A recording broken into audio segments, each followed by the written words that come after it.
just pretend not to see anything. This commerce, this illegal commerce. But anyway, something had to be done to solve the problem because, well, meanwhile, the Italian kingdom was made. After this period, after 1861, in 1861, Cavour died, and he was the most skilled politician there. So with his death, there was nobody who could replace him, and the Italian policy after the unification wasn't so, how can you say, stable. It was very unstable. And so also this contributed to delay the signing of the treaty with Japan. But anyway, something had to be done. So sooner or later they had to sign, Italy had to sign some commerce treaty with Japan. And that happened in August 1866. That year, an Italian corvette, which is a ship, a warship, arrived to Japan in 1866. And it was commanded by the ambassador plenipotentiary Vittorio Armignon. And the mission of the ship consisted in first of all, sign a treaty of amity and commerce between Italy and Japan and China. And then also make a scientific survey about the inhabitants, animal and plants of the Far East, because almost nothing was known about it, also from the scientific point of view. So this expedition was also interesting by the scientific point of view. And, well, of course, in the end, this person, this Vittorio Armignon, left also a very important book about this trip,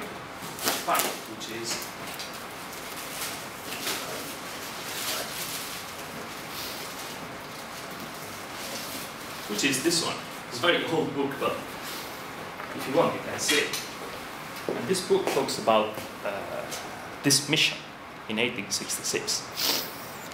And it's made, well, it was published in 1869, when Japan was almost completely changed, because at that time, when Armignon went to Japan, Japan was still under Bakufu rule, under the shogun's rule, and it wasn't, well, it was still a feudal country. But then, after publishing of this book, 1869, everything became old.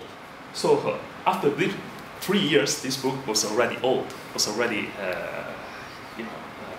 everything was finished. Everything was changed after 3 years. And you can see it, like, there is also a map of Japan, which was taken at that time. And talks about, mainly about Japan, giving some general information about the country, and then it talks about the mission, meetings with the Tokugawa representatives, functionaries. So it's a very interesting source. And also there is one more book which is more scientific, and it was written by Enrico Giulio, which is a famous naturalist, scientist of Italy. At the time he was 19 years old, he was very young. But he was a very, very good observer. He observed everything about Japan and wrote everything. He wrote a book which is over 1,000 pages. It's a huge book. And of course, it's not everything about Japan. This one is mainly about Japan, but the other book by Giulio is about all the whole trip, the whole journey of the boat, of the ship, the warship. And then, well, this is one of the most important books on Japan at that time. Well, it was the main source of information for people moving to Japan. Maybe, I think many of the silkworm-egg traders had this book, well, brought with them this book to know something about Japan. Because we find out in their diaries or letters that they use the same, well, they describe Japan in the same way as this person, as Vittorio Armignon does. And so, well, in August 25 of 1866, the Italo-Japanese treaty was signed. So Italy could start a legal commerce, legal trade in Japan. And if we consider these two things, we can say that the signing of this treaty was kind of a miracle, because first of all, in 1866, Italy had to fight the third independence war from Austria in order to get back Venice. And well, this war was a complete failure for Italy. But despite all this, this warship, which was in Japan, hasn't been called back. Because at that time, Armignon in Japan, also in that book, he writes that he was afraid that the Italian government would call him back to Italy to fight. But this didn't happen in the end. And also, the shogun Iemochi, the 14th shogun of the Tokugawa, died on August 29 of 1866. So 4 days after the signing of the treaty. So it was really, well, they were lucky, because if the shogun died, also at that time, the shogun wasn't in Edo anymore. And it was very difficult to negotiate with the shogun's functionaries.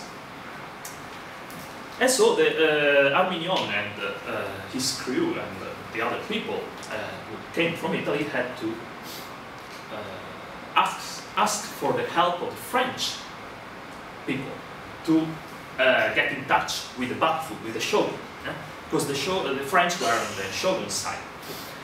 So Armignon, in order to sign quickly treaty with Italy, had to negotiate also with French minister Léon Roche. And 1 year after the signing of the treaty in 1867, the first Italian diplomats came to Japan. In the first days of the summer, Minister Vittorio Xavier de la Tour and the consul Cristoforo Rovecchi arrived to Yokohama. And their mission was, first of all, to protect the activity and the interests of traders, of the silkworm-egg traders, and then guarantee the safety of Christians. But this wasn't such a big issue, but it was part of their mission. And then, third point is avoid troubles with the other powers, European powers. They shouldn't interfere with other powers' interests, and also they shouldn't interfere with Japanese politics, domestic politics. So Italy went there basically to protect the traders and make business. So that was the most important mission of the diplomats. And this is a picture of Vittorio Xavier de la Tour. This is believed to be him. And well, this is the first minister of Italy to Japan. Then we see that well, these diplomats come to Japan in a very delicate moment, because the Bakufu, the shogun regime, was falling down, was crumbling down. And so they had to take a decision about the presentation of the credential, how do you say, the credential letters. Its presentation is a kind of, how do you say, greeting to the ruler of the country. And so Minister de la Tour had to think about this problem. Well, and he was actually undecided if giving this credential letter to the shogun or giving it to the Mikado, to the emperor. And so he thought about it. And then he saw that the shogun was about to fall. And he got the information. Of course, he was in contact with other powers, representatives, other diplomats. So he talked about, well, for quite a long time, for a few months after arriving, he talked about this problem. But also, the shogun was very difficult to reach because he was already in Osaka. And he couldn't bring the credential letters to him. And then, so he delayed the presentation of these credential letters. And in this way, meanwhile, while he was delaying, the Bakufu fell down. And the power was restored. And the power of the emperor was restored. And this is the Meiji Restoration.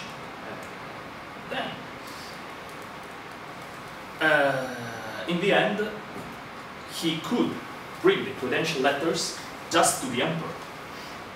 So this improved a lot the position of Italy in Japan, because, of course, the emperor was, I mean, how can I say it? Was happy that the Italian diplomats bring the credential letters just to him, even if they came in 1867. So they could have gave it to the shogun. Well, there are some small details to see about this issue. But, well, I think that the minister was conscious about it. Well, he decided to delay the presentation of this credential. Also, yeah, by the way, there is a diary of the wife of this minister, which is like, it's never been published before, but it's very interesting because she writes everything that her husband was thinking, because it was a private diary. So very, very interesting for getting information, but also political issues. And well, after the Italian minister gave the credential letters to the emperor in January 1869, the position of Italy went up at the eyes of the Japanese new government, Meiji government. And this helped to solve other problems, to give Italy some other chances. For example, going inside Japan, in some parts of Japan where foreigners couldn't go in normally. And those silkworm-egg traders wanted to buy, of course, the best silkworm-eggs. And they wanted to see where the silkworm-eggs were produced, to see the environment and which kind of environment they were made. And so, yeah, because they had just to check these cartons at Yokohama, the Yokohama market. They had like tens of thousands of cartons in front of them, and they had to choose the best. But they wanted to visit these production sites inside the country, in the countryside, where foreigners couldn't go, of course, because of the treaties, because the treaties forbid the foreigners to go inside. And then, also there was one more problem, because little by little, the Japanese merchants, well, they started to understand that they had to control the offer. And so they brought the cartons from the countryside on Yokohama market, not all at once, but just little by little, just a few cartons. So 50, 60 Italian traders came and just wanted to buy them for high prices because they didn't know if they were producing more or they didn't know the actual quantity has been produced that year. So they had to buy on the spot. And, well, Japanese slave traders were making the price they wanted. So, well, many of the cartons coming at the beginning of the season, this carton buying season, which went from June, July to October, November, which is like, well, mostly the summer. During this season, many people came from Italy and then just choose the best cartons and then bring them home. But around June, July, the cartons were very expensive. There weren't so many cartons on Yokohama's market because they were brought little by little. And then, the more time passes, the more cheap cartons come on the market.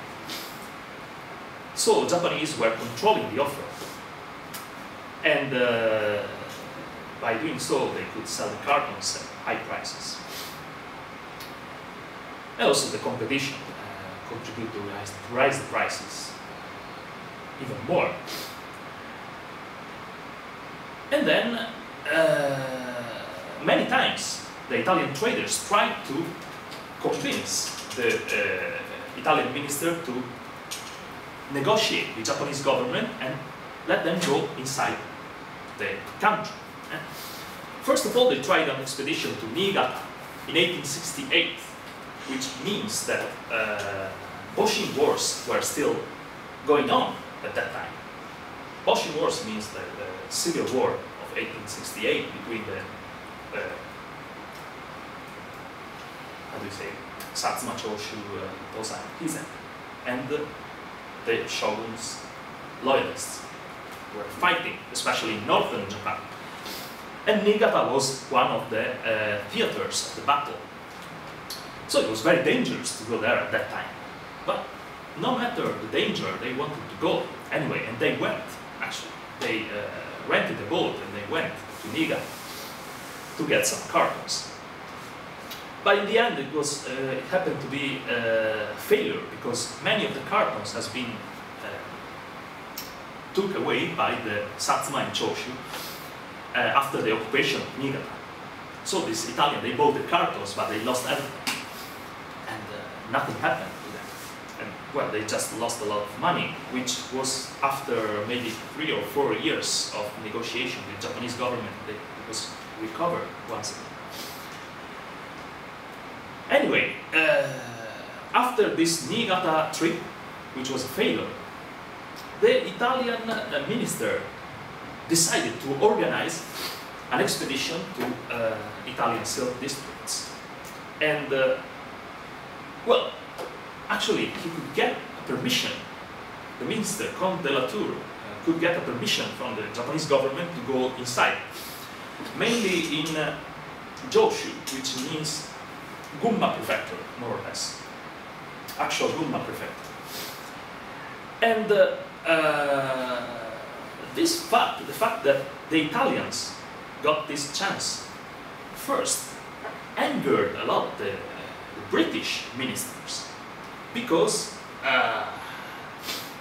well, they were afraid that the Italian traders and the Italians were bringing the disease, the so-called disease, inside Japan.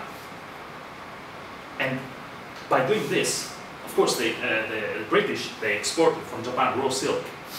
And if Japan got infected by Pebrine, for the British, who could buy very cheap silk from Japan, it wasn't so good. So they were angry, and then they made some complaints to Japanese governments and tried to go inside the country as well. So they went in July 1869, just after the Italian mission came back. But the first people going inside Japan were the Italians. And, well, first of all, the minister was there. The minister led the expedition. And he was, well, this means that it was an official expedition, and they were traveling like daimyos. Daimyos were carried on this kind of, well, they called it norimo, and they brought in like this, or like, well, they were traveling on horseback. And of course the streets were not so practicable, and it was very difficult to move inside Japan. But anyway, in the end, well, this group, which was led by the Italian minister and then his wife, the wife of the Italian minister, who was very, very courageous, and then some four or five silkworm-egg traders, and then the secretary of the minister. And they went inside Japan, and then one of these silkworm-egg traders wrote this book, this report of the expedition, which is, well, also pretty interesting. But, well, there are many technical explanations, mainly. But if you want, you can say it. This book was written by Pietro Savio, which was one of the most active silkworm-egg traders. He came to Japan maybe 14 times. He went back 14 times. Right? He was traveling all the time. And then here we have a very rare picture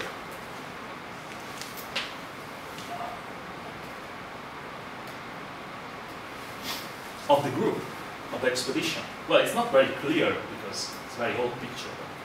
This apparently was made after the expedition. And this is Count de la Tour, apparently.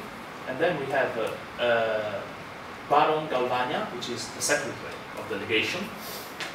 And then we have Pietro Savio, which is this guy with a strange hat, who wrote this book. This guy. And we have other Italian, probably silkworm-egg traders, which is this one, and then this person here. And then, well, maybe somewhere else, I don't know. It's very difficult to say who is who, because there are very, very few pictures of these people available. And then we have the wife of the minister, of course, on the horseback. And this picture is very rare and helps us to understand, like, just the members of the expedition. And then all the people, like, who were after them, because there is also one nishkie depicting all the mission, like these people on the horses. It's like Japanese style nishiki. And well, it's this picture and the nishiki, they are in the house of the heirs of Count de la Tour, of this person, and well, they are still available to be seen at their houses. But yeah, this was one of the most important achievements for the minister of Italy, because after this mission, of course, we have this report, which is by Pietro Savio, and then we have the diary of the wife of the minister, the one I told you before, which is written in French, because she was born in Paris. She was a French family. Of course, she could speak Italian too. She could understand Italian too, but she preferred to write in French, which was the first language. And then we can talk about the close relationship between the egg traders and the Italian legation, the minister's place, which is what I explained here. And then, after this expedition, other Italian ministers, after de la Tour, also could obtain some particular, some special privileges in order to make the silkworm-egg traders visit some internal regions of Japan, especially in 1872-74. One minister, Fedostiani, pretended that the silkworm-egg traders were scientists, just he put that on paper, just to how do you say, make it official, and just to show the British, who were always angry, were always trying to stop Italians to go inside the country. This minister, Fedostiani, reached an agreement with the Japanese foreign minister, at the time, in order to let these people go inside the country and see the zones of production of silk. This happened many times in 1872. Many people, maybe at least 6 people, went inside the country. And also 1874, Pietro Savio went one more time inside the country. This time went to different places. That time he went just to Joshu, which is Gunma-ken, but that time he went also to Fukushima-ken, actual Fukushima-ken, and he just saw some regions which were never been visited by foreigners. And then, of course, the special treatment of Meiji government towards Italy is a very important point to understand the nature of the Italo-Japanese relations in the first years of the Meiji era. Italy was seen with benevolence from the Meiji government. And this is very important to understand the nature of the relations. And to understand how relations went on later, also in the 20th century. And then one more important thing is that, as you saw, as I showed you, after these trips inside the country, these journeys inside this country, which was completely unknown, the Italians could write a lot of diaries and journals and letters about the most strange or unknown and mysterious aspect of Japanese life, because they were shocked by the culture of Japan, of course. And then this period is very, very interesting because it shows us the change. Because, the first Italian people, like Arminion, the people who came to sign the treaty, they had to deal with feudal Japanese system. So, for example, in the other report by Enrico Giulio, we see them, these Italian people, seeing through, in front of their eyes, a daimyo passing with all the horses. He was brought on this norimo, on this box, we can say, like just he was brought on this kind of, how do you call that? I don't know how to say that in English. Norimo. And all the people around, they were putting the face on the street like this, letting past this daimyo, this, how do you say, feudal lord.